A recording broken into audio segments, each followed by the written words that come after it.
আসসালামু আলাইকুম। আজকে নিয়ে চলে আসলাম খুবই লোভনীয় এবং মজার কাচকি মাছের বোনা।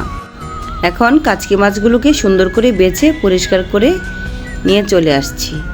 তো প্যানে তেল দিয়ে দিলাম আর বেশ বড় এক মোট পরিমাণ পেঁয়াজ দিয়ে দিলাম।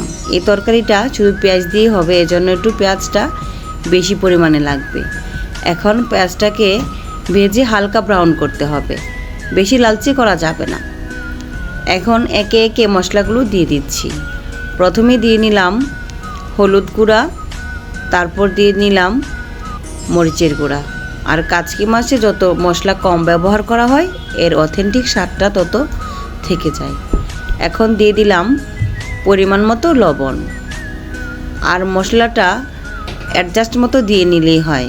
কেউ হয়তো ঝাল একটু বেশি খায়, ওরা মরিচটা একটু বেশি দিতে পারে। তো এই তো নাড়াচাড়া করে এখন পেঁয়াজ আর মশলাগুলো সুন্দর করে মিশিয়ে নিচ্ছি।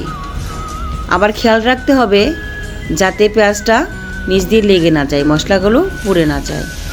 এখন সামান্য পরিমাণ পানি দিয়ে মশলাটা কষিয়ে নিই। আর এই পানিটাই কিন্তু শেষ পানি এই তরকারিতে, আর কোনো পানি ব্যবহার করব না। তো এখন এটাকে ফুটতে দিই। আর আপনারা কে কোথা থেকে এই ভিডিওটা দেখছেন কমেন্টে জানাবেন প্লিজ। আর পছন্দ হলে অবশ্যই শেয়ার করে অন্যকে দেখার সুযোগ করে দেবেন। একটু আমার মশলার তেল উপরে চলে আসছে, তো এখন মাছগুলো দিয়ে দিলাম। আর মাছগুলো দিয়ে খুবই আলতোভাবে মশলার সাথে মিশাতে হবে। আর এখন দিয়ে দিলাম কাটা টমেটো আর কাঁচামরিচ। এখন এটাকে আরেকটু মিশিয়ে নেব, আর খুবই আলতোভাবে মিশাতে হবে।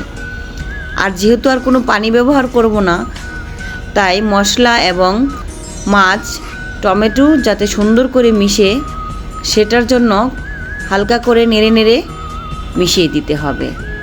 আর এই নাড়াই কিন্তু শেষ নাড়া। এখন একদমে এই রান্নাটা হবে শুধু, আর উল্টাবো না, কোনো পানিও ব্যবহার করব না। সুন্দর করে মিশিয়ে নিচ্ছি। এখন ঢাকনা দিয়ে ঢেকে এটাকে আমি চুলায় বসিয়ে দেব। বেশ খানিকক্ষণ পরে এসে দেখেন প্রায় তরকারিটা মাঝামাঝি হবার উপক্রম হয়েছে।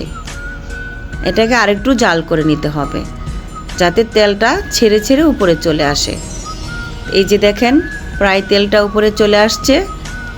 দেখতে যা লোভনীয় হয়েছে, খেতে নিশ্চয়ই অনেক মজা লাগবে।